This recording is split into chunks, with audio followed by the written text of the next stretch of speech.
Bereshit, chapter 50. Yosef fell on his father's face, wept over him, and kissed him. Then Yosef ordered the physicians in his service to embalm his father. So the physicians embalmed Israel. 40 days were spent at this, the normal amount of time for embalming. Then the Egyptians mourned for him 70 days. When the period of mourning was over, Yosef addressed to the household of Pharaoh, "I would like to ask a favor. Tell Pharaoh, my father had me swear an oath. He said, I am going to die. You are to bury me in my grave, which I dug for myself in the land of Canaan.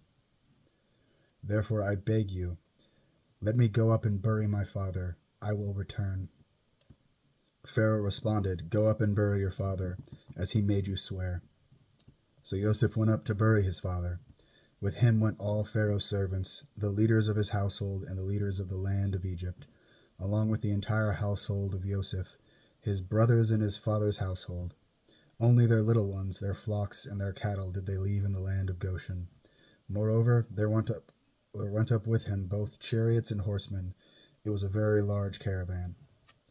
When they arrived at the threshing floor in Atad, beyond the Yarden, they raised a loud and bitter lamentation, mourning for his father 7 days. When the local inhabitants, the Canaani, saw the mourning on the floor of Atad, they said, "How bitterly the Egyptians are mourning." This is why the place was given the name Avel Mitzrayim, which means the mourning of Egypt, there beyond the Yarden. His sons did to him as he had ordered them to do. They carried him into the lands of Canaan and buried him in the cave in the fields of Machpelah, which Abraham had bought along with the field as a burial place belonging to him from Ephron the Hittite by Mamre. Then after burying his father, Yosef returned to Egypt, he and his brothers, and all who had gone up with him to bury his father. Realizing that their father was dead, Yosef's brothers said, "Yosef may hate us now and pay us back in full for all the suffering we caused him." So they sent a message to Yosef, which said, "Your father gave this order before he died.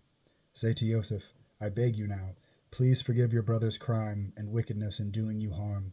So now we beg of you, forgive the crime of the servants of the God of your father." Yosef wept when they spoke to him, and his brothers too prostrated themselves before him and said, "Here, we are your slaves." But Yosef said to them, "Don't be afraid. Am I in the place of God? You meant to do me harm, but God meant it for good, so that it would come about as it is today, with many people's lives being saved. So don't be afraid.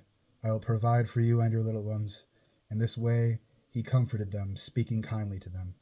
Yosef continued living in Egypt, he and his father's household. Yosef lived 110 years.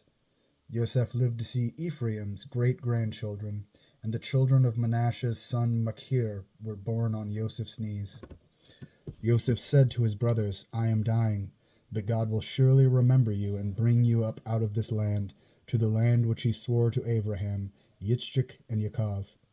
Then Yosef took an oath from the sons of Israel, "God will surely remember you, and you are to carry my bones up from here."